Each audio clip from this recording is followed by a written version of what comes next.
All right. Well, hey, good evening and welcome to the April 7th, April 7th Murray City Planning Commission meeting.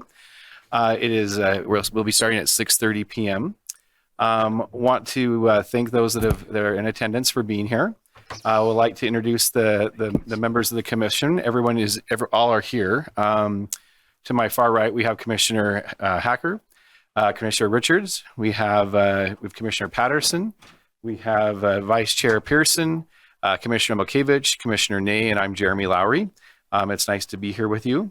We'd like to ask all who have a cell phone to please silence your cell phone. If you receive a phone call and you need to take it, we'd ask you to take it in the hall so that we can proceed with the meeting. Want to go through our agenda very, very quickly. We don't have any changes to it. Our first items of business will be approval of minutes, followed by a disclosure of conflict of interest if there's any, then approving the finding of facts of previous meetings. From there, we'll review a site plan review and review some 3 conditional use permits and then a subdivision amendment. Want to disclose to all that this meeting is being recorded and any comments are on the record. During the meeting, at each application, during each application, there'll be an opportunity for the applicant to speak in front of the commission, and also an opportunity for any public comment. When we open the floor up for that, we'd ask you to come to the podium on the north wall, and please speak clearly into the microphone. If you don't hear yourself from the microphone, this is a pretty small room. It's actually for the recording device for you to hear yourself. So don't be surprised if that's the case. When you come, if you choose to speak at the podium, whether you're an applicant or a member of the public, we ask you to please state your name and state your address for the record. During public comment, we do ask the comments be limited to 3 minutes and to not to repeat items that have been said by others if applicable. So with that, I think we can go into our business items. The first is an approval of the minutes of our previous meeting, which was on Thursday, March 17th, 2022. This has been reviewed by the commission, and with some minor typographical requests will be updated. Do we have a motion for approval of the minutes? Mr. Chair? Yes. I'd like to move that we approve the minutes from the March 17, 2022 meeting. Very good. We have a motion by Commissioner Milkevich. Is there a second? I'll second. It's seconded by Commissioner Ney. All in favor, say aye. Aye. Aye. Any opposed? Okay. Approval. The minutes have been approved. The commission has reviewed the applications. Are there any conflicts of interest that anyone would like to disclose? No. No. Very good. Moving on to the findings of facts. These have been reviewed with no requested changes from the previous meeting on March 17, 2022. Is there a motion to approve the findings of fact? Mr. Chair, I'll make a motion that we approve the findings of facts and conclusions for Fernandez Services LLC and Dirty Devil Disposal. Okay, there has been a motion by Commissioner Pearson. Is there a second? I'll second. Very good. We have a motion and a second. Motion by Commissioner Pearson and a second by Commissioner Patterson to approve the findings of fact for Dirty Devil Disposal and Fernandez Services from our meeting on March 27th. All in favor, say aye. Aye. Aye. Any opposed? Okay, findings of facts have been approved. With that, we'll move into this week's the new business for this week, where the first is a site plan review. The presentation for staff will be made by Zach Smollett. And Zach, we'll turn the time over to you. Perfect. Thank you so much. Like you'd mentioned, this is a site plan review for a building modification and site upgrades for the property of 5959 South State Street.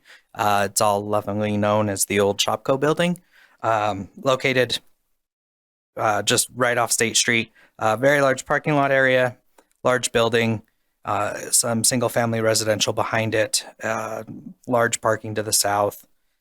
It is in the CD zone, which is the commercial district zone. Any modifications to primary buildings require that the Planning Commission review those. And then as part of that, we are requiring the site improvements for the additional landscape in the area. So this is the plan. So they're planning on providing these 2 new dock stations. They will go down. They will descend about 4 feet into the ground, so it's not just trucks right up against property lines. The back fence there is pretty tall. I think it might be 8 to 10 feet. I'm not sure. And then I tried to do this and try and be clever. I tried to overlay it over the top. So you can see where there will be 4 new landscape islands, one right there, one right here, and 3 right here. The code requires that no parking space is more than 75 feet from landscaping. So we created a kind of a radial map of where those all are, and that's where we were deficient. We're in those 4 little areas. So also what they're going to be doing is extending this little piece out for a greater turn radius, and then also adding some additional landscaping, closing off these parking stalls. So another reason why this is coming to you is because the back of the property was previously used as parking, and they will be removing all those parking spaces along that back side. They're still well overparked, at least in my opinion, and to the code, they are overparked. So we have no qualms with them removing the parking at this time. I was really bored and couldn't fall, or not bored. My dog had an accident in the bed and I couldn't go back to sleep. So I got up at 5 o'clock in the morning and did my site visits. So you get nice dawn early pictures of the fun. So yeah, these are really tall fences. It's nice masonry fence along that east side, buffering from the residential to the east of it. Also, since they are modifying and adding another entrance to the building for the proposed modern display, that needs to come before you guys as well for approval. I tried to kind of give an idea of what that would look like in real time. Obviously, it's not going to be a big giant green screen. That would be fun though. So that's probably what it's going to look like, at least in mass. So it's not too out of scale with the rest of the property. With that, planning staff is recommending that the Planning Commission approve the site plan, subject to the 7 conditions that we've laid out in the staff report. Any questions? Okay. Thank you, Zach. Appreciate Thank it. Is the applicant present? Would you like to come and address the commission?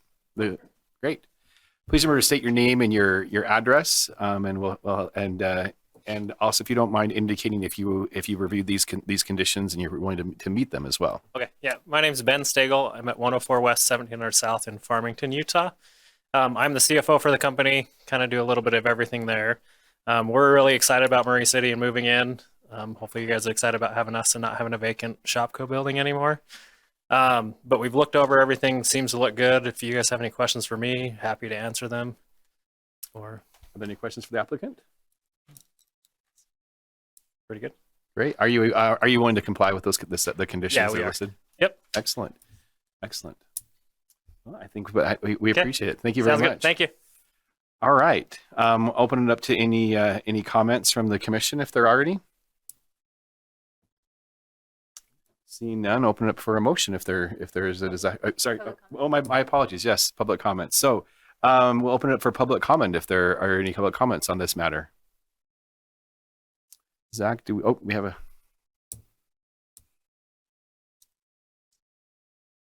Harold Brockbank. I'm in the medical complex right there to the south of you. I just wonder about the time frame for this. You know? You're going to be a good neighbor. Okay. That's it. Okay. Zach, has there been any electronic comment coming in via email on this item?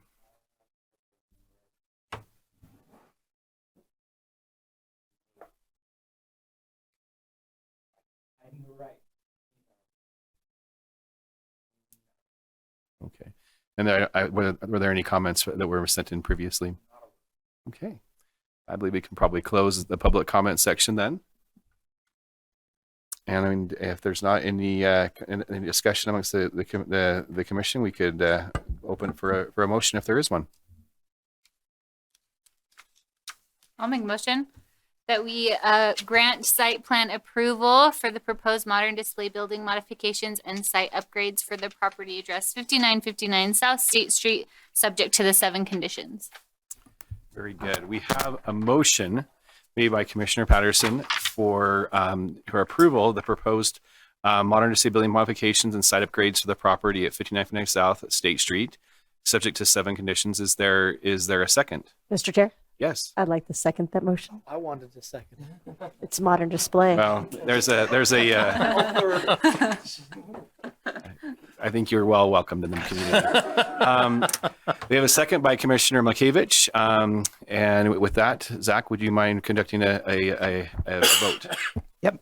Commissioner Patterson, Yes. Commissioner Milkevich, Yes. Commissioner Richards, Yes. Commissioner Ney, Yes. Commissioner Hacker, Yes. Vice Chair Pearson, Yes. and Chair Lowry. Yes. Okay, very well. Well, the motion has passed. Thank you very much for coming to our meeting, and welcome to Murray. We're excited to have you, and great best luck with the project and your business. Thank you very much. Thanks for fixing Shopco. We believe you. All right, moving on to agenda item number 5, which is Salt Lake Powerlifting for a conditional use permit. Seth Rios is presenting. Is the applicant present here for this? Very good. We'll let staff present, and then we'll invite you to come forward. Okay, like you mentioned, it's a conditional use. They're seeking conditional use for a powerlifting gym. The proposed gym is going to be located on the corner of 5300 South and 700 West, right next to the Smith's Shopping Center in the southernmost unit of that building. The proposed gym would be in the commercial district, which borders with the R18 zone and has some other residential across 700 West, RM15. And then to the north of it, it has neighborhood commercial zone. There's an 8-foot wall right on the southern side of that property, which separates the R18 zone. That's the only residential it's actually like really close to. And it has like really big shrubs also, so that kind of limits any of the impact that the proposed site would have. The proposed gym would fit the character of the shopping center. There's a lot of different commercial uses in there, in that one area. This is a floor plan of the unit. The gym is a powerlifting gym, and it's going to be a lot smaller than other gyms that you see in shopping centers. The blue on this plan shows just where the different equipment will be. Like I mentioned earlier, activity is gonna be limited to within the gym. It's not like a CrossFit gym where they're gonna go outside and take stuff out to the parking lot or anything like that. It's all gonna be in here, and it's kind of a smaller group of people because it's specifically about powerlifting. It's gonna be people who are training for competitions and stuff like that. And the applicant mentioned that he only plans on having 3 to 5 people at a time, and that's during the peak hours of the day, which is usually right before and after work hours. And gym members will have 24-hour access to this gym just through like a keep fob or something like that. This is the landscape buffer area of the property. It currently doesn't have any landscaping at all, so that is a condition that we're asking. The applicant has to bring the landscaping up to date, and it's shown in this little chart right here. They don't have any, and these are the numbers that are required based on the 170 feet of frontage. He mentioned to me yesterday that they're already working to get that installed, so it shouldn't be a problem.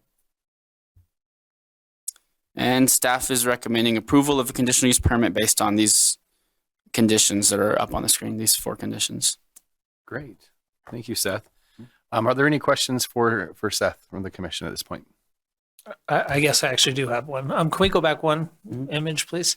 I noticed that there's some damaged sidewalks. Is there anything in this project that's going to exceed the $5,000 that would require improvements to the damaged sidewalk? No. No. Okay, thank you. Any other questions for staff? Okay, with that, I'd like to invite the applicant to step forward. Please remember to state your name and your address.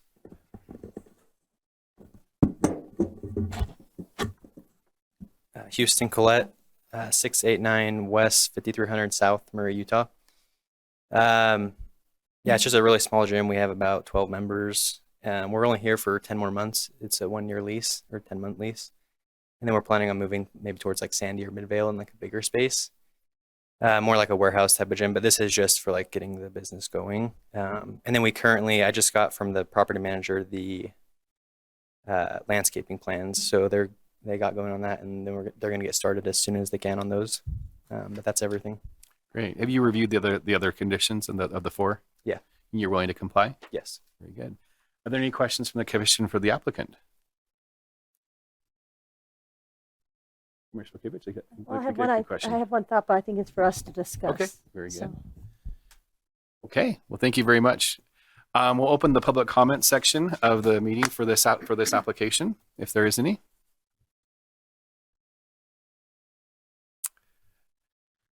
Seeing none here, have there been any electronic communications that have come in for this application or for the public comment section? Yeah.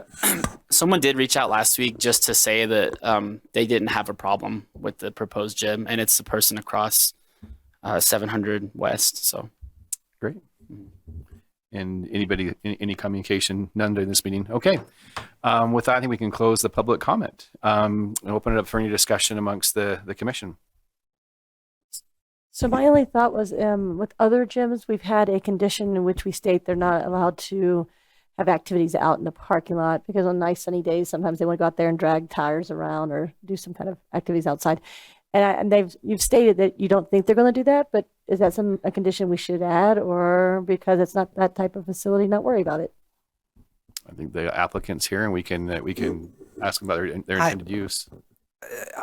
Thinking about it now, I thought about it at the time when I was reviewing the staff report. And at that time, I didn't think that it would be necessary. But thinking about it now, these conditional use permits do run with the land. So if he were to leave and a new gym were to come into that space and it be a CrossFit gym, so it might be worth including that as a condition, at least for any potential future gyms that might come in here. So Would you want to specify that all activities would need to remain in basically inside the premises? Okay. Would the applicant like to address that? Say my name again. No, we know who you are. Yeah, so there won't be any outside activity. Powerlifting, just the sport of the bench press, the squat, and the deadlift.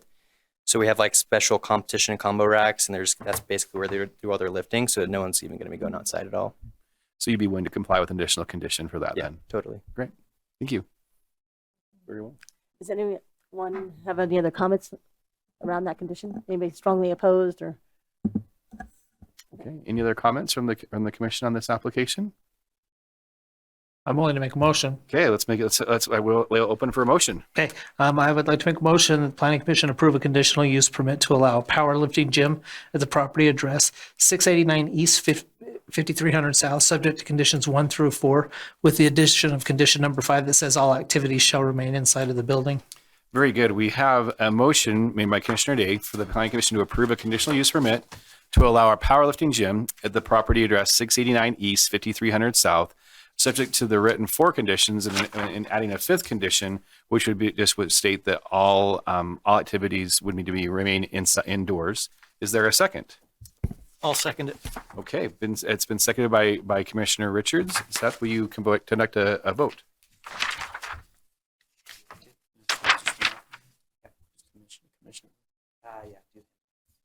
Okay. Commissioner Pearson. Yes. Okay, yeah. Commissioner Patterson, Yes.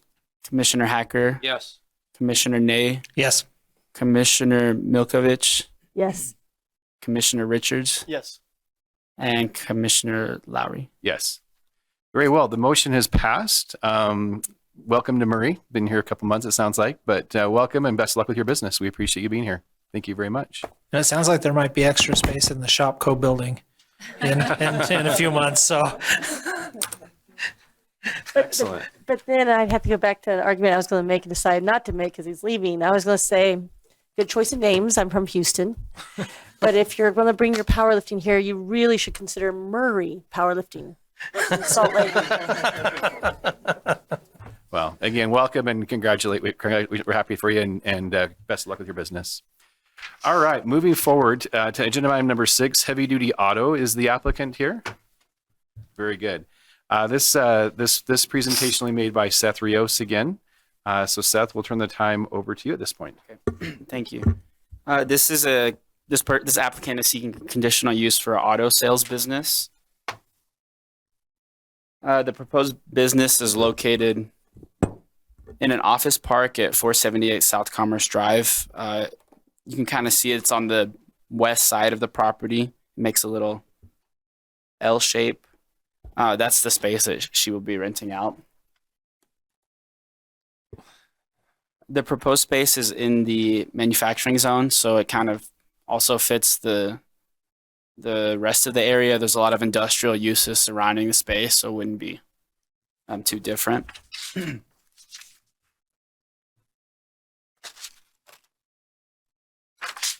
So the applicant would run most of her business online, and the way she explained it to me, people would be coming to the site to purchase their cars and maybe test drive them, but most of the business would be conducted online.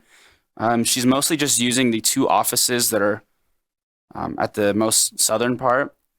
And then as she grows, she explained she would use the next 2 offices up, but the rest of the space is being rented out to different tenants. So that's all the space she'd be using, and the storage that's seen on the south. She also said that right now she only has 2 employees, so not that many. This is just a picture of the storage space that is attached to the building. She has enough parking as it is, just in the parking lot. She has 15 spaces, but this would also be used to store cars that they're selling.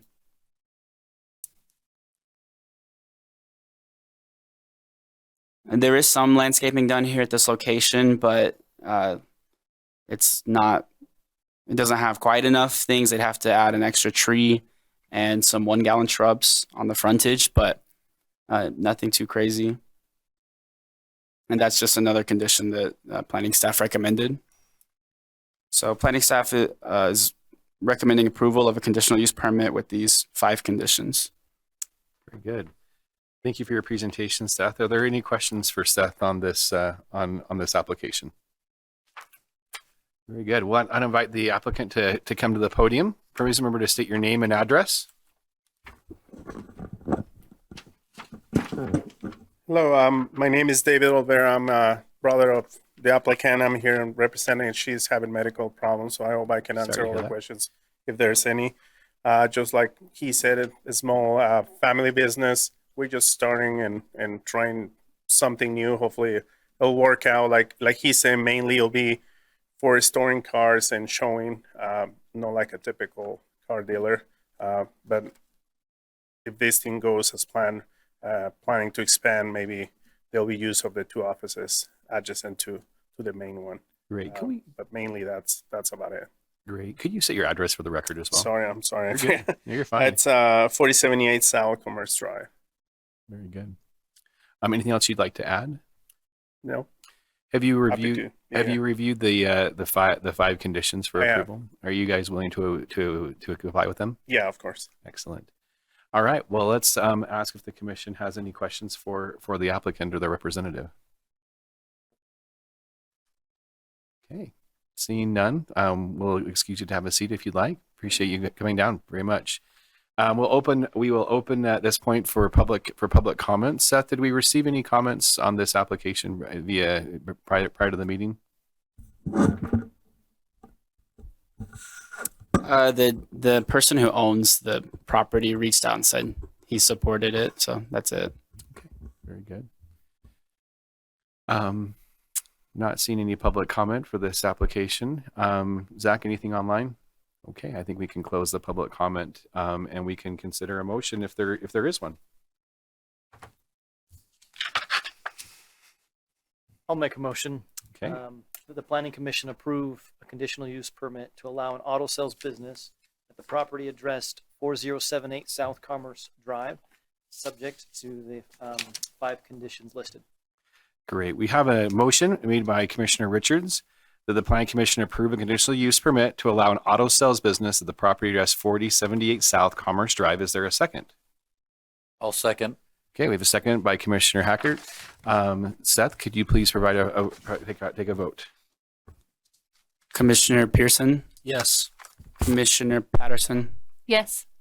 Commissioner Hacker, Yes. Commissioner Name, Yes. Commissioner Milkovich, Yes. Commissioner Richards, Yes. and Commissioner Lowry. Yes. All right, the motion has passed. Please wish our welcome to Marie and welcome to Marie, and please wish everyone our best in your business. And I hope your sister gets feeling better. So best of luck to you guys. All right, we'll move on to agenda item number 7, which is Studio 56. This is for again a conditional use permit, and Susan Nixon is presenting. Thank you. This application is for Studio 56. The applicants are Amy and Dustin Moore. They currently operate the dance studio at the property in an existing warehouse building that's been remodeled to a dance studio. They have proposed to add on to that with about 6,600 square feet for a total of 9,125 square feet. The property is on the north side of Winchester Street, as you can see. It is in the RNB zone, residential neighborhood business, with surrounded mainly by RNB. There is some residential highlighted in the yellow, and the gray to the north there is manufacturing zone. The property, actually, the dance studio was originally approved in November of 2012 for the existing site. These are photos of the existing site. You can see that the dance studio is at the far end of the north of the property and is vacant out front. There was a home that was recently demolished, and with the intent of providing parking for the dance studio. And so I'm going to approach this a little bit different. I'm going to show you more of the visual before we get into the details of the proposal. So in the RNB, part of the Planning Commission's task is to look at the aesthetics and how it would fit into the area, and if it meets the criteria for the RNB, which is residential neighborhood business. Is it conducive to that? Does it blend in with the existing area? So in the upper left-hand corner is a dental office that was recently approved and has a 20-foot front setback, and it is about 24 feet in height. The upper right is a office condominium project with a 20-foot front setback and 30-foot height. Lower left is more of those same condos. There are a total of 5 buildings that total about 21,000 square feet. Footprint of each building is about 3,000 square feet. 2-story. Again, they are 30 feet in height and setback 20 feet. The R&B minimum front setback is 20 feet. And then the lower right is a residential home that has been used as a daycare for many years. And that is about a 26-foot height and has about a 50-foot setback. So the dance studio is amongst all of that. And so the applicant has provided renderings for their studio. So it would be gray siding, black roof, black trim around the windows, and then white trim. And there's some of the rendering drawings. So the application is to add on to the existing dance studio, as the site plan shows on the left, and with all the parking up front.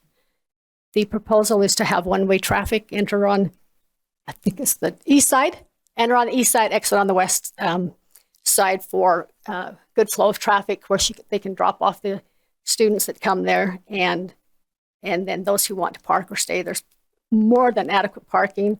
The calculations for a dance studio is about one stall for every 185 square feet, which would equate to a requiring 21 total, and they are providing 24, which also includes one ADA accessible stall.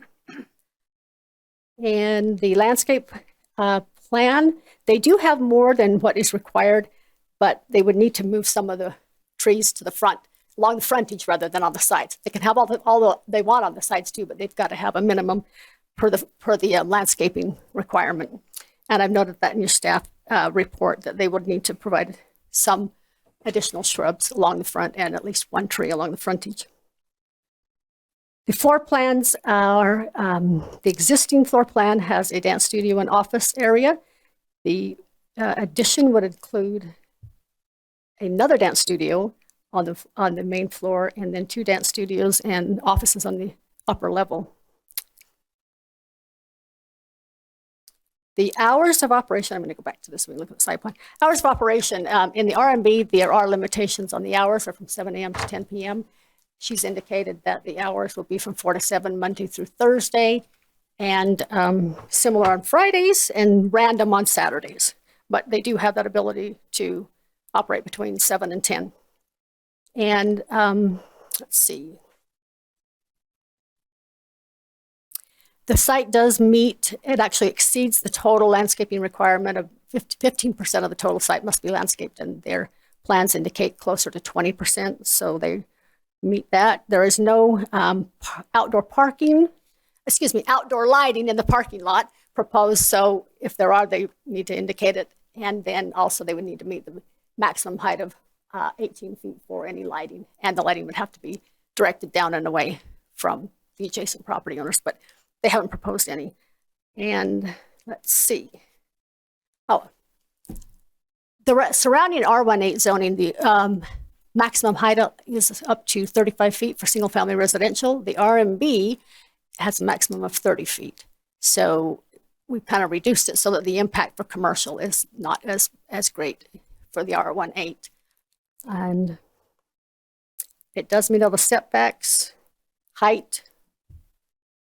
So given all the review and going through the code, staff finds that this proposal meets the conditions, and for the dance studio of category 6835, which is an allowed use in the RMB, the reason it's here for conditional use is for that additional height from 20 feet to 29 feet with a maximum of 30 feet.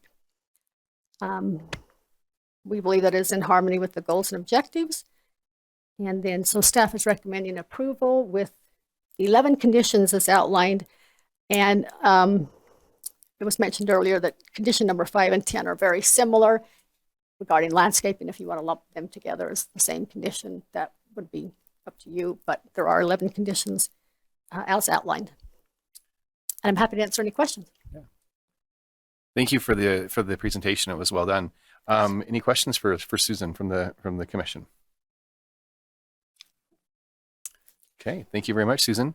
The applicants present, please step forward and remember to state your name and address for the record. Amy Moore, 700 East, 5600 South. Studio owner, business owner in Murray for 20 years, 21 actually. And we've been at this property for 9. So we were ready to come to you about 2 years ago, right before COVID. Things kind of halted, and we are back up to full capacity where we were, and excited to just move forward and keep providing that third home for these kids. So great. In order to do that, I got to do this. So here we are. Very good. Have you reviewed the conditions? I have. Are you willing to comply? Yes. Excellent. We'll open it up for any questions from the commission for the applicant. I have a question. It's not directly related to whether we'll approve or not approve your application, but will you be in business while building? Yes, we're going to have to stay in business while building. And your plans have a plan for that? Yeah. Yep. It kind of depends on, how quickly we can move forward. But yeah. When would you start, and how long do you think the process will take? I'd like to start tomorrow. Anybody want to make that happen? Just kidding. And are you doing the construction? Yeah, that's what I thought. Yeah.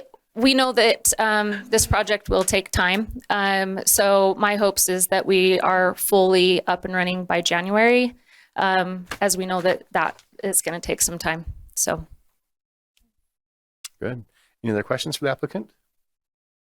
No, just a general comment that your business has come a long way from when it was in the back of your house. Yeah. So And it's still there. So we'd like to have it not be. Thank you. Good. Thank you for coming. Susan, did we receive any public comment? No, none.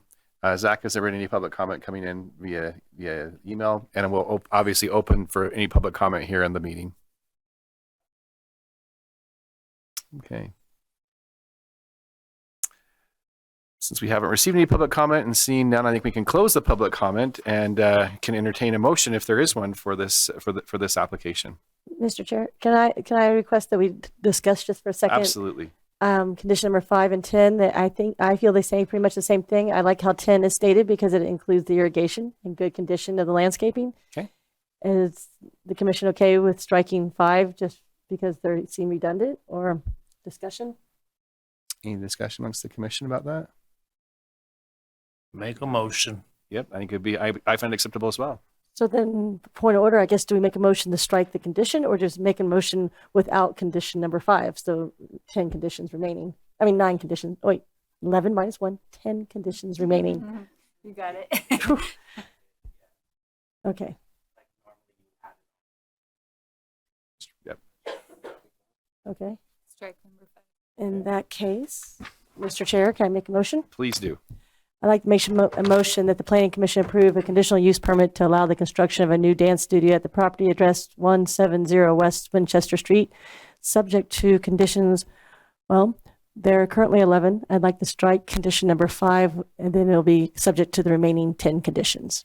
Very good. Commissioner Milkevich has made a motion that the Planning Commission approve a conditional use permit to allow the construction of a new dance studio at the property address 170 South West Winchester Street, removing condition number 5, which would leave 10 remaining. Is there a second for this motion? I'll second. The motion. Go ahead. Well, I will take Commissioner Hackard's second. Yep. With that, Susan, will you conduct a vote? Yes. Commissioner Milkevich, Yes. Commissioner Hacker, Yes. Commissioner Patterson, Yes. Commissioner Pearson, Yes. Commissioner Richards, Yes. and Commissioner Lowry. Yes. Okay, the motion is passed. We want to thank you Did I for... skip Nay? Excuse You me. did. Commissioner Oh, Nay, so sorry. excuse me. And yes. Pardon me. The motion is passed again. Want to congratulate you. Best of luck with your business and your project, and thank you for being here. Appreciate it very much. Thank you. Okay, moving on to agenda item number 8, which is a subdivision, a final subdivision approval. Zach is presenting.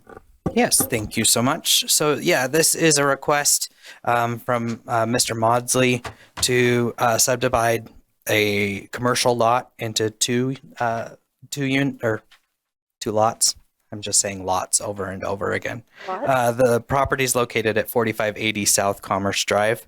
Located here, there's a weird right of way that I don't know quite what it is. It's called Jensen Way, so it has access along Jensen Way, and it's immediately adjacent to Commerce Drive, just south of 4500 South.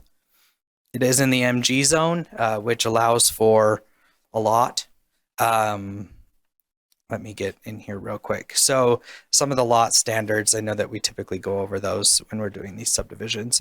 So there are no requirements for lot area, lot width, side setbacks, rear setbacks, and height. Except for height, and there's a caveat that within 100 feet of the nearest residential zone, the building height is restricted to 35 feet, and it may increase 1 foot of height for each additional 4 feet of setback. In the staff report, it says 1 foot, but it is 4 feet. I have it in there at 4 feet to the number from the residential zone district. And then also there is a 20-foot front yard setback. So this is a pretty forgiving zone. It allows for a lot to happen. So like I had mentioned, they're gonna just pretty much not quite cut it in half, but cut it into a third and 2/3, I guess. The second lot's going to be approximately 14,000 square feet. The front lot will be 17,894 square feet. Again, on my early morning drive, I decided really the only telling picture is that it's already fenced between the two proposed properties. So and it looks like those fences have been there for quite a while. So I'm pretty sure they've just been using them separately for a while. So with that, I think this is the lowest amount of conditions I've ever done. But staff recommends that the Planning Commission grant preliminary and final subdivision approval for the Murdoch subdivision on the property located at 4580 South Commerce Drive. Thank you, Zach. Any questions?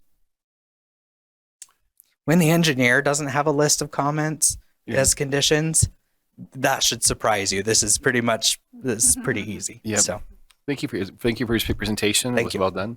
Any other questions for Zach at all? Okay, is the applicant present? Please come forward and remember to state your name and address. Good evening, Carter Maudsley for the applicant Dave Murdoch. Property is 4580 South Commerce Drive. Very good. And I really don't want to say anything because I think Zach, right. I can only screw things up right now. Are you willing to comply with the conditions? Both of them? Yes. All right, great. Any questions for the applicant or their representative? Do you know anything about Jensen Lane? We have looked into it. The engineer, when I spoke with them, said that it is still a Murray City property.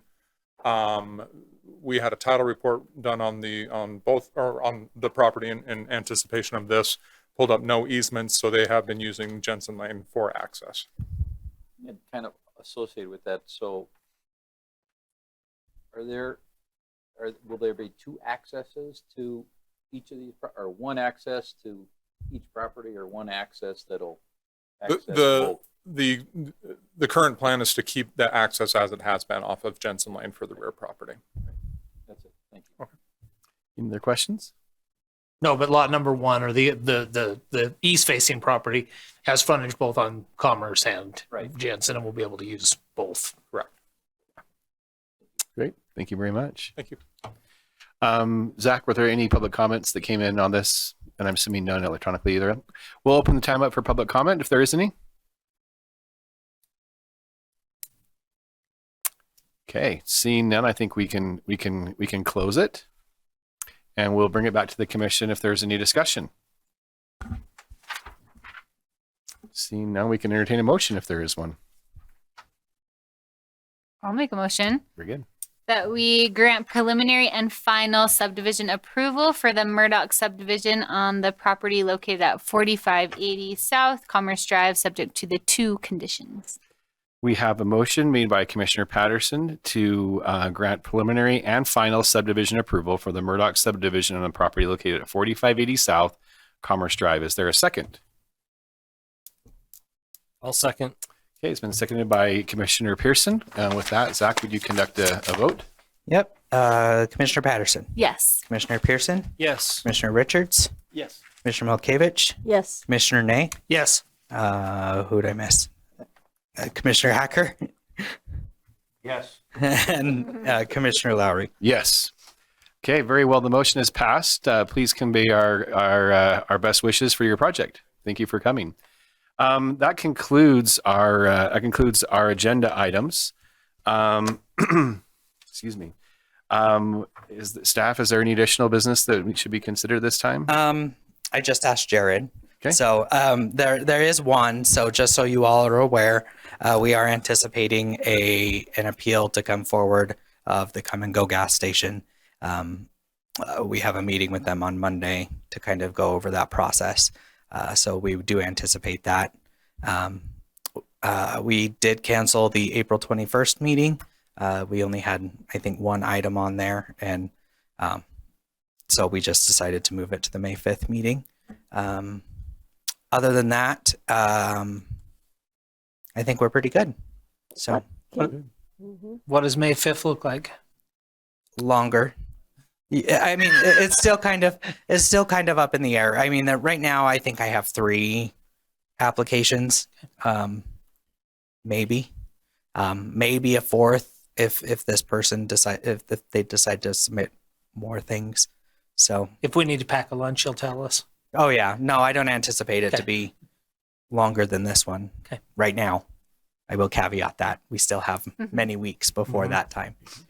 So Zach, could you refresh my memory real quick about the process for the appeal? I kind of want to keep an eye on it. What's the time frame and what's the process for the appeal? So the appeals process, they are, and you'll have to forgive me, Jared, interrupt me, because I'm in the middle of rewriting the appeal text. So some of it might be a little jumbled. But right now, anybody who is aggrieved, and in our code, that pretty much says anybody. Anybody that's aggrieved can appeal the decision of the Planning Commission. However, it is subject to the Planning Commission's decision. That's what you're appealing. You're not appealing the project. You're appealing the decision that the Planning Commission made and saying that they made a mistake in their interpretation of the land use ordinance. And so, yeah, that's, yeah. And then it's all just based off the record. No new additional information can come forward. So they'll use the staff report, the minutes. And that goes to the hearing officer? Yes, it will go to the hearing officer. So the deadline passed for the April hearing officer. So we anticipate it will be in May.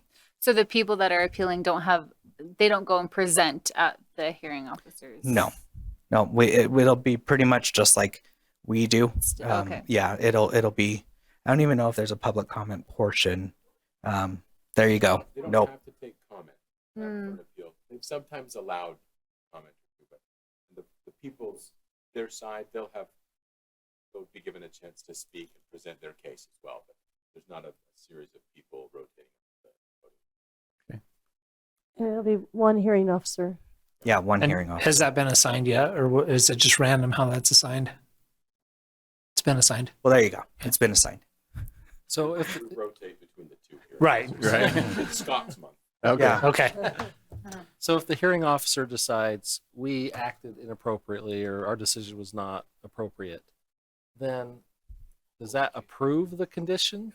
No. No, it means that you will have We'd rehear it. you'd rehear it and probably subject to what the hearing officer says where you erred. So And basically, it just comes down to arbitrary and capricious, right? Was our decision arbitrary and capricious?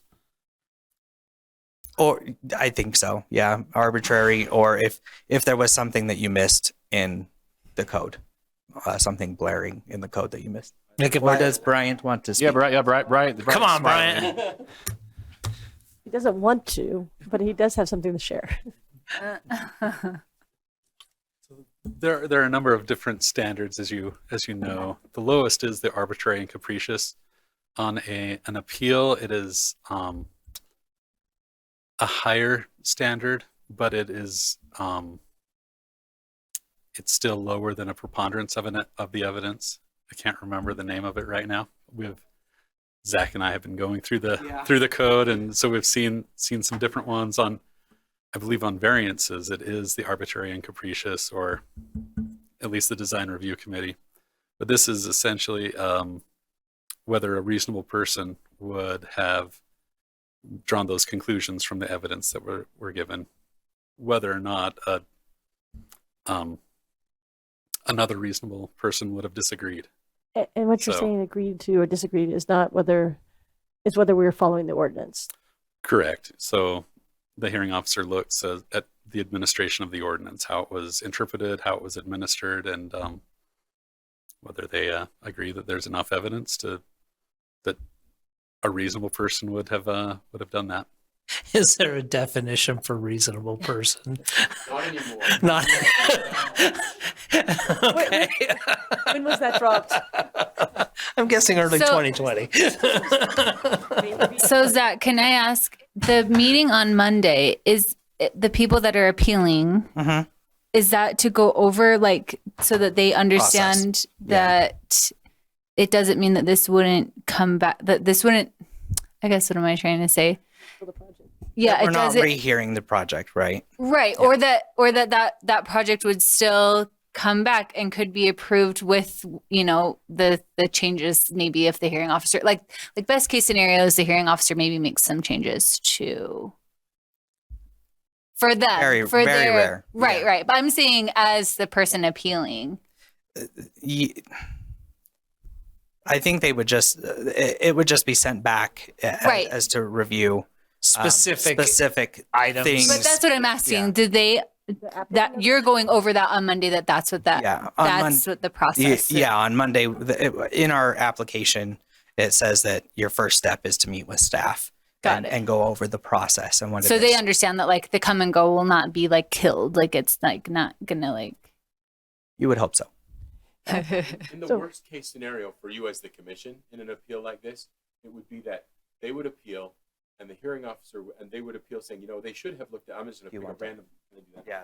Sorry, I'm loud now. And so the worst case scenario for the planning commission would be that, and Bryant can stop me when I get this wrong, would be that your role as the planning commission looking at a conditional use is to say, how does this work? Does it fit the ordinance? What conditions do we need to apply? And the only time you say no to a use is if you can't apply conditions to mitigate the impacts. Right. So the worst case scenario for you as a commission would be for a hearing officer to look at what you did and say, well, you really should have looked at the traffic and said, there's no way for us to mitigate these reasonably anticipated traffic problems. So you should have turned it down. So I'm going to say it's turned down. That in that case, you could be overturned, I would think. But that's not going to happen.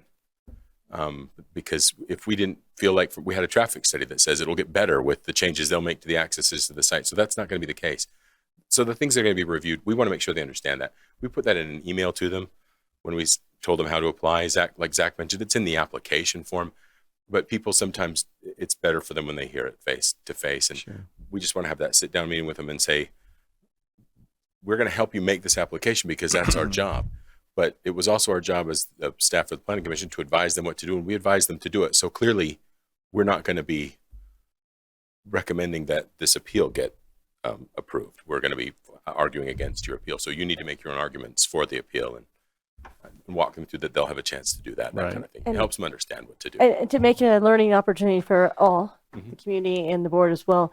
I'm assuming at some point we would be informed of what the grievance was, meaning if they're going to come to you and say the lighting was out of ordinance or the signage is out of ordinance or the density or something, what the grievance was. Because at this point, we haven't been given a specific grievance. They're just appealing. Right? Yeah, and I would, at this point, I'd say we haven't really either. We took a series of emails from them after the meeting saying this is ridiculous, et cetera, or, you know, we don't agree. The planning commission should have told them no. How can you do this? The same kind of things they said in the meeting. So other than that, we don't know what their specific grievance is either because they have not filed the application. They just sent us emails saying they wanted to appeal, and we had to advise them that it's more complicated. than that. To outline the process, it's unfortunate they feel aggrieved. They have the right to air their grievances and to make an appeal. They've indicated they will do that. You have a meeting next week with them. We believe that they'll prepare a presentation to meet with the hearing officer. I think the question is, will we see their presentation or we not see that unless the hearing officer agrees? I don't think you would. It's not, I don't, correct me if I'm wrong, but it wouldn't be advisable for you to participate in the meeting. Because if it comes back to us, then we've Right. So we don't broadcast those the way we do these. We don't. So really, for the best thing, so for us, we'll wait, and if the hearing officer agrees that an error was made, then they would provide guidance, and we'll follow that guidance in an appeal, basically. Yeah, is that right? That's exactly right. And if the hearing officer agrees with our decision, then they can appeal again. They can file suit in district court. Yeah. Or a court of competency. Third district court. Thank you. Go ahead. If by chance the hearing officer overturns your decision and says there was something missed or whatever, that is then brought back to you folks, and then you have to address those issues if there are any. So it would come back to you if it's overturned. So if it's not overturned, then they still have the option of appealing it to district court. If it goes to district court, who pays for what? Meaning, is the applicant defending the decision? Is the city defending the decision? Who do they take to court? Bryant. They'd have to pay they'd have to file and They- pay for their stuff, and Bryant does ours for free. Well, Does it feel like free, Bryant? Really? sure, it feels free. No, like Jared said, essentially they would pay to file a district court action. They would be the plaintiff in that action, or probably listed as the petitioner, saying there was an error, and yes, the city would defend the decision of the hearing officer and the planning commission, and then we'd go from there. We don't get too many of these. We had one. One right here. Right here. I know that at least 4 of you were on the commission at that point. Were you, Ned, when that happened? He was on the review committee. Oh, okay. What was that? So that one, the new building that's being built right here. It that was one the was Murray a First pretty Ward. complicated case. This would be much, in my mind, much different. Yeah. So But if it goes to district court, yes, we would be representing the city. Yeah. part of my reasoning for asking that question is to understand who this is an expense to, and in theory, it's an expense to our taxpayers, us. Sure. Yeah. Right. I just think But it's good for us to understand and the public to understand. Right. It is a cost, but it is also, a part of the process for everybody to have their It's their right. their due process to have an appeal or a grievance taken to the taken that far. So Can I ask 2 questions? So when they file this appeal, I mean, how general can they be? Can they just say, hey, we don't think they looked at the evidence, or do they have to specify they have what to, we at least the did? ordinance says they need to, with specificity, allege the error that the planning commission allegedly made. Okay. So, And then this is just a general conditional use question. The conditions we put on a conditional use, are they so that we can mitigate the use? Is that the wording? Is it mitigate? yes. It's what? To mitigate the impact that the mitigate the development would have, or the use would have on the surrounding area. Okay. Yeah. So not eliminate, just mitigate. No, Yeah, no. okay. It's That's what I thought. I just want to make sure. Yep. Thanks.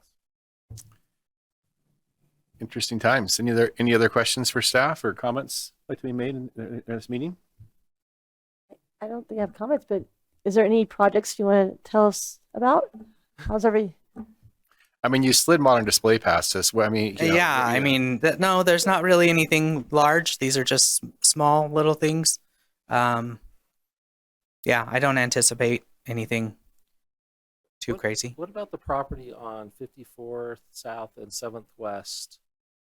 The latest one we looked at, not right on the corner, but back behind the gas station. That's still for sale, it looks like. Is it the one on Allendale? Yeah. Yeah. So yeah, that's Brad Reynolds.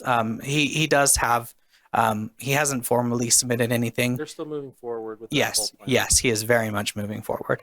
I will say that you guys should probably gear up for a busy summer. We have a lot of state mandated things that we need to do. We're gonna, at some point very soon, on your schedule, we'll be reviewing the moderate income housing plan because there will be changes that need to be made to that, state mandated changes. There will be text amendments coming. There's a lot.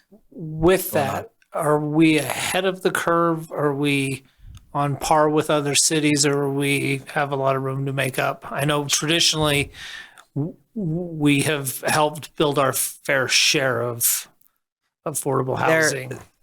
So what I just heard Jared kind of mumble over there was that we are a little bit ahead of the curve. A little bit. He has been following. Yeah, he has been filing. We're required to file a moderate income housing report every year. Right. There were some flaws in that. That's also why the state redid it. So yeah, we have a lot of work to do. Those applications or those bills, the moderate income housing reports come to the Wasatch Front Regional Council for their review. And I'd tell you that Murray is ahead of the curve. So what happens when we don't meet that standard? Well, There, or whatever it is called. right now, there was no real. If we didn't file our report, there were issues, there were problems there, but not getting enough affordable housing, there weren't any penalties, except the state looks at you really angrily. However, with the recent, rise in housing, they are starting to bare their teeth a little bit and say, you guys need to do more, meaning cities need to do more. I'll let Ned speak. I think this is a carrot or the stick, and this is the stick. The state can say you didn't do enough and hold some money for transportation or some other items from the city. Will they? I don't know. I think with this plan, it shows that you've done due diligence to comply. So I think it would be difficult for the state to do any of that, and or the Wasatch Front Regional Council, of which I'm a member, staff. So there's potential, but like I said, it's more of a stick versus a carrot. But there's a number of municipalities that have not held up their end of the bargain. Correct. Yep. Yeah. And as Jared just said, Murray is not one of those communities. I've looked at it, and I don't know that you really have to do much of anything to improve on what you already have in Murray. However, you're going to do more. However, the state does mandate that we should do more, and that a lot of what our current moderate income housing element of the general plan has certain statements. The state is requiring that we have statements with implementations, with implementation strategies. So we're going to have to plan for those, and they have to be pretty quick turnarounds. We have to have, 1 to 5 years, 5 to 10 years.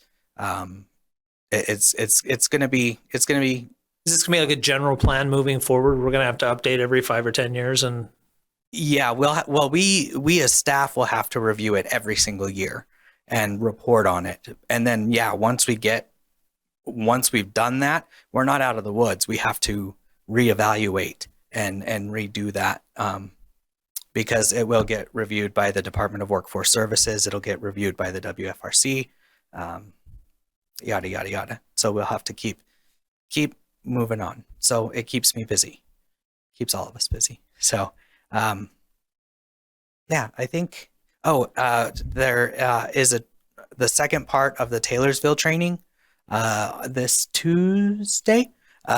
upcoming Tuesday at Taylorsville City Hall from 6 to 8. So if you want to get a couple hours in for your required trainings, also touching on that, I wasn't going to, but I'll touch on it now. I'm a nerd, and I watch a lot of YouTube videos, and I have a whole slew of urban planning related training videos that we can either, I'd like to get your opinion. Would you rather have them here, where we watch them here in the open public? They're short videos, 10, 11 minutes each. Do we get Costco pizza? Eric can make that happen. And then, and or would you prefer us just to email them out? So it's up to you guys. You would just have to promise to watch them and report that you've watched them to Susan, because that's another state thing. We have to provide documentation that you have received your 4 hours of training every year. So if they're short videos, it'd be nice to maybe do them together, because I feel like they might facilitate good conversation, which increases learning. Yeah, I agree. Perfect. Then, we will schedule some time. We might, on just a smaller agenda, just put a couple of them together, just so that you can watch them. The training on Tuesday, did you send that to us? Susan did. You did? I didn't. I must have missed it. I sent it a couple of months ago, Oh, like January. was The it in first, the the original first half one? was in February. February, and then the second half is in April. But that doesn't mean you can't come to the second half. They just split it up so it wouldn't be 4 hours all at once. So the link that we got, the first link, is good for the second half as well? I believe so. Yeah, I can double check I watched that. it remotely. I'm gonna Oh, have to did watch ya? it remotely again. Okay, Yeah, because Ned and I were there, but you could still watch it remotely. Just let me know that you did so I could log your hours. Can you resend the appointment? Yes, yes, I can resend it. Yes. Yeah, but if you come in person, then you get a free copy of the book that goes along with it. And can Which you is nice. can you record this last 20 minutes as training? Since I think we really did do like actual land use training for the last 20 Wait, don't minutes. stop the clock yet. I have two more questions.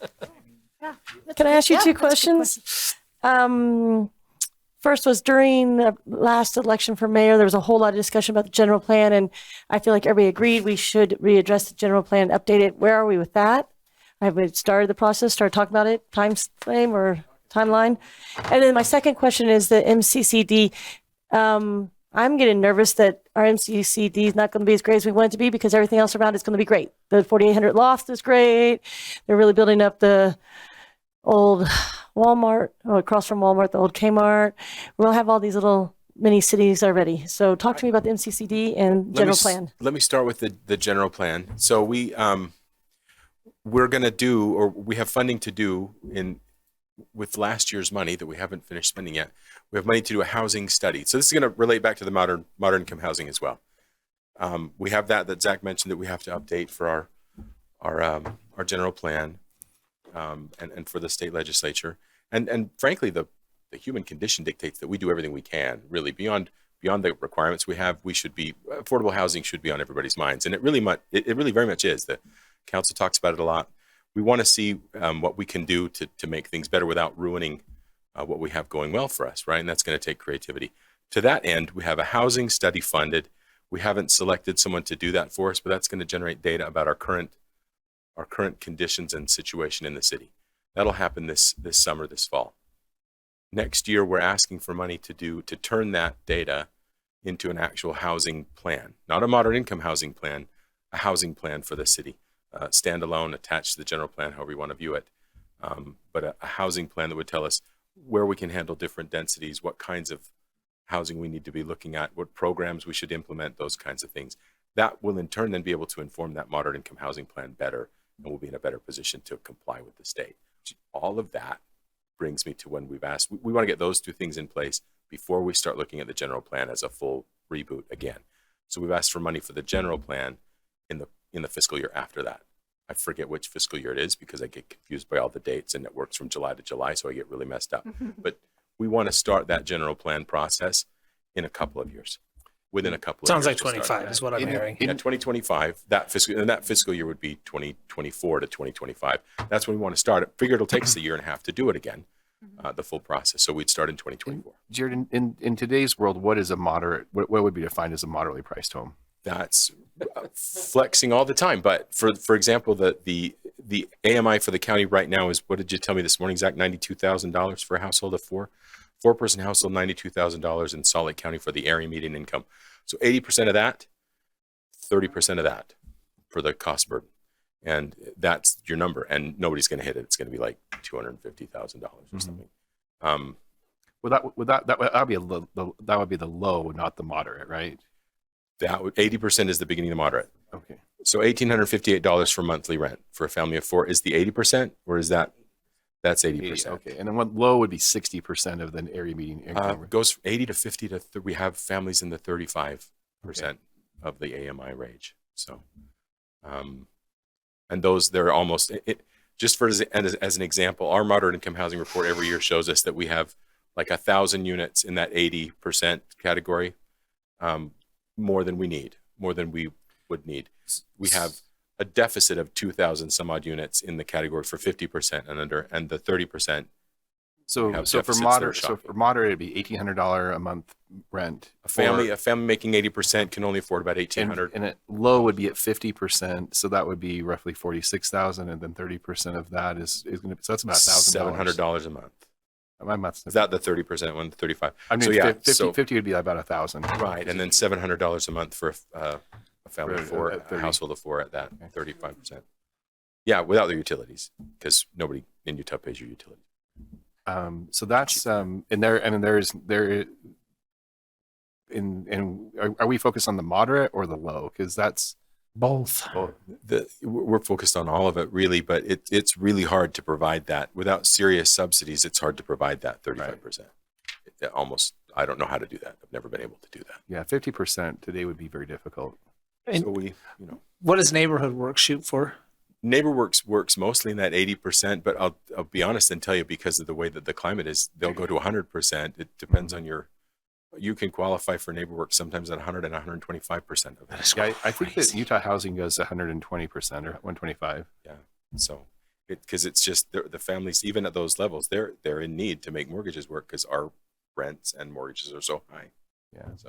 So Jared, you're saying that the housing study will be looking at where we would be putting the low. That's my anticipation. We haven't written the RFP for it, but the request for it. But what we'd like to know is where those kinds of things are going to be most successful, where they can be best tolerated, where they're the most context appropriate, and what we're missing in what is our housing stock really missing, and what can it absorb. Are we to the point where we're radical enough to eliminate single family zoning? I don't think we're there. So give us a few years in this kind of a housing climate. And is that a existing. PITI calculation? So principal, interest, taxes, and insurance. Moving forward, it would not exist. I mean, the numbers we were just generating, I don't think we're and that that is happening complicated. across the country. It's just the number you can pay. Okay. So that's always a trick with the numbers they tell you, and you read news reports and say, well, a house Everything payment on would this change. kind of a house, the interest rate jumped to 5%, almost 5%. So a payment now for a $500,000 house is X. Well, that assumes a 20% down payment, which nobody has that doesn't have an existing home to use for that 20% down. So it's kind of a moving target. So I mean, at a 5% interest rate, which is where 30-year fixed rates are today, that, and assuming taxes are about what 0.4 of the, or about 0.5 of the value. You'd know better than me, Mr. Bank. Yeah. So for a 100% area median income, it'd be about a $400,000 home would be considered a moderate. And find a $400,000 home in our city. And that's at 100%. Yeah. It's at 100%. Yeah. If you're at 80%. Not at 80%. Yeah. At 80%, you need less than that, and there just aren't. And in an increasing rate environment which we're in, it's going to go a lot. Yeah, because 2 months ago, 2 months ago that rate was at 4%, and you'd be looking at a $430,000, probably $440,000, $450,000 mortgage. Right. So it's crazy. It climbs fast or sinks depending on the point of view you're looking at. So that's where we are with the general plan. We'd be going forward in 2024. So along with that answer, that's a wonderful answer. Now help me understand who helps the public know that timeline and what we're working on. Is it the mayor's job? Is that the planning commission? That'll come out in the budget hearings because we're asking for those monies in our capital improvements plans, and that's money going forward in those different fiscal years. So we'll present it that way. So that's what we're looking for. I know there's a lot of push for us to start it immediately, and I think my opinion is that would be a mistake. It'd be somewhat a waste of time because we were missing crucial information. We need to lay a little groundwork, especially for the housing plan portions of it. The moderate income housing portion of it's going to be very important going forward, like Zach was talking about. We need groundwork for that. So we'll start with that and then begin the general plan in 2024. But that's kind of where we're coming from. So we'll see if everyone agrees with that. Aren't you glad you signed up for the new job? No. Not today. Ask me another day, Travis. Okay. No, I'm having a good time. So. Bring it back to the hard questions. Then part 2, MCCD. Oh, MCCD. Yeah, that's right. I was trying to sneak away from the podium before. No, so we're looking at the MCCD, and the council's interested in talking about that again, and we'll want to have discussions with you all as well about the MCCD zone, and not just the MCCD zone, but the other mixed use zones as well. They're all kind of on the table. I don't know that we'll see huge changes to them. I don't know what to tell you yet. It's all still in too much flux for me to say where it's really headed. But I do think, I'm confident that we'll keep the good things that have been happening. I don't think we're going to lose all of that. There's enough kind of thoughtful consideration on the council's part about what it really needs to do that they're not going to throw the baby out with the bathwater, I don't think. That's good to hear. And do we have? Oh, the survey. Sorry. So Zach's saying survey. I think we mentioned they approved a survey to be done about the MCCD. They're going to do a scientific survey, a random sample survey of the city to ask people what and those questions haven't been written, but in essence, they want to get at what people want for the downtown, what kind of things they want to see in the downtown, what kind of tolerance they have for density in the downtown, what their opinions are about things in the downtown area, meaning the MCCD zone. That'll be the beginning of that conversation. We can go from there to those will be open houses and beautiful conversations, and I'm sure wonderful ideas will come out of it. Any proposals to make State Street a 25-mile-an-hour street? You're going to have to. You could make one. Because that's what you need, right? Short of that happening, We don't have Holiday. State Street is not going to be Holiday. Yeah. I hate to break that to the world, but We do hear that a lot. How much everyone likes Holiday, and maybe what happens is we, through the process of the survey and then any other subsequent meetings, we can express how you can get some of that you like. What do but you, it what, can't what be do a you mean replica. that they want? I'm confused. Like They want the feel of downtown Holiday, but you can't get down State Street, but maybe we could get down the backside of The downtown. Holiday Town MCC. Center, people seem to like. I mean, that's such an apples and oranges comparison. It is an apples and oranges, but that is the public perception that that's what we want, and we, instead of creating something authentic to Murray, that is realistic to the conditions of Murray, which is a state highway that people drive 45 miles an hour down. Well, I don't want to disclose how quickly I drive out sometimes. Well, I guess. yeah, right. No, I mean that's completely fair and honest. Yeah. That's interesting. I know that area very well. We lived 2 blocks away from it for 5 or 6 years. But it's such an apples and oranges comparison. And that intersection of 23rd and Murray Holiday is an intersection of two lane streets, if that makes sense, that aren't really they're not really, I mean, I guess they're kind of sort of, what was be defined as like somewhat of an artery, but these are not state highways, and there's not car dealerships, and there's not a major mall anymore that's driving that. It's a huge distinction between the two, and frankly, you want to talk about affordable housing, the condominiums that were built there that are being built right now are going for 7 figures. I've looked at them. Yeah, they're very nice. There are things that I think what it comes down to is people say they like it, and they point out what we want to know in some kind of a design charrette or something is, what is it about it that you like? Because like you pointed out, Jeremy, it's not those 2 streets. They're so much smaller. They're smaller than Winchester and 9th East, but they don't feel any. When I'm walking around up there, it doesn't feel all that walkable to me, even though they're small. So they've done something horribly wrong in some way there too. But the plaza is nice, and I think that's what people look at the plaza, and they look at the shops that have come, and they like eating there, and they see things that they like. We need to know what it is that they're seeing that they like, and they need to articulate it better for us so we can incorporate those elements. But you're right. I think totally Murray different. has such a huge we have such a much larger opportunity than a 3-block area that that has a Harmon's and a Caputo's, if that makes sense. I mean, we have such a huge opportunity to do a true commercial center that if that should not, in my opinion, that should not be the model that we're looking after. I mean, I think we could look at some really great larger scale sites. That would be more of an apples to apples comparison. But now I'm even more nervous because I feel like we're now in the situation that happened with the Kmart lot, where we have some ideas or ordinances out there, which we're trying to take a scientific survey, make some changes to adjust accordingly. But in the meantime, if someone applies, an applicant comes in for something in that area, we might get something we don't want. Specific that we own all the property. Sorry? Which MCCD? Yeah, MCCD. Yeah. But what happened with the mixed uses? We end up getting the Kmart zone.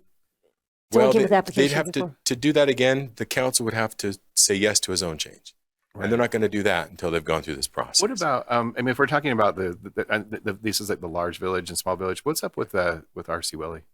Not a lot right now. We're still working through that with them, and they may be asking for something different. More to come in the next couple of months. So are there applicants in the work for the MCCD area right now? There are a couple, but they're on the east side. They're not city-owned properties, obviously. Box Elder and Vine could come in this summer under the current rules, and there's no way to stop that under the current rules. But so much of the property, especially along State Street, where everyone is super concerned about what it ends up being, is in the city's control. So you're itching to say something. Yes, just it's the property. About 50% of the land in the MCCD zone is owned by 3 property owners. 30% of it is owned by Murray City or the redevelopment agency. Another large percentage is Mike Todd, which is Desert Star. And then the other one is actually the IHC owns that apartment complex just right there, Lost Creek Apartments. So those are the 3 largest landowners. They're not moving on a lot of it right at this moment. So there you go. That's all I wanted to say. That's what I had to say. You might see small things before they're done. But Jared, can I ask, like Yeah. so it sounds like, I guess 2 things are happening. We kind of heard that like the RDA is running out of time. So to For the come downtown, yeah. right, so for the city council to come back and want to basically pause all of that until they relook at all of these things, like what's the time frame of like what is left on the RDA? So the RDA has, when you say an RDA is running out of time, it's still got time. I want to say it's got 15 years, 10, 15 years, but that's to recoup lots of money.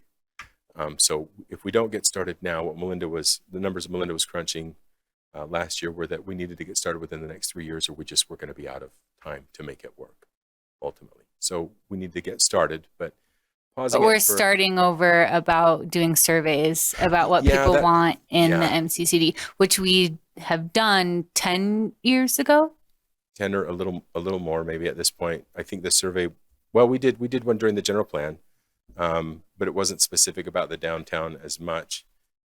Before that, it had been a while. They've been talking about the redevelopment of the downtown since the 70s. Whose role is it to set a vision out for that? Is that the city It's no council? single person's. Okay. It'll be the council's role. But is it the new council that's Yeah. putting a pause on all this? And is that what you also are saying, that when they're saying revisit these zones that we just They want to look at certain things in those zones and I guess when I say revisit, they want to make sure with the zones that they're comfortable with the density and with the parking analysis that we've done. They want to make sure that they'd like to see us, some of the things they've talked about, they'd like to see us see if we can increase the ways to incentivize people to do affordable housing in their mixed use projects. They'd like to see stuff like that. I have a laundry list of things to look at. I don't know that any of it will result in a whole lot of change. It's just something we got to go through. And the downtown, so the MCCD zone itself, this survey is really, it's about the larger downtown, about the MCCD zone, but it's also about the block that the city owns and what people want to see in a project there. So that's really the kind of the linchpin at this point. City Hall's coming out of the ground. That'll help generate interest. And then if we get a project going on State Street on Block 1, what we call Block 1, 48th and State, they just want to make sure they get this survey done and maybe a couple of open houses and get opinions from people before we choose a person to develop it. So I think you'll see motion happen. It's not going to take a long time. The survey will be this spring and early summer. We'll start doing open houses during the summer, get some public opinion about it, some comments from folks, and then start getting a plan together maybe. So oh yeah, there's remediation takes time too. Susan's talking about the cosmic problem we have of environmental problems. So remediation. Arsenic, lead. Yeah. All the good stuff that we want to bring back the good old days when the smokestacks were here and they should still be here. And any development you do will have a remediation process as well. So it'll take time. Yeah. Okay. So, well, I don't know if that answers your question or just muddies the water, but it is on pause, but not for more than say a year. We'll be moving on as quick as we can as soon as the survey's done. But it was pretty clear that needed to happen or was going to happen before anything else did. So. Well, thank you for all your hard work. We appreciate it. Everything you guys put in for the city. That's very great. It appears to be 7:55. I think we can entertain a motion to adjourn. Motion to adjourn at 7:55. All right. All in favor, say aye. All right. We are adjourned. Thank you.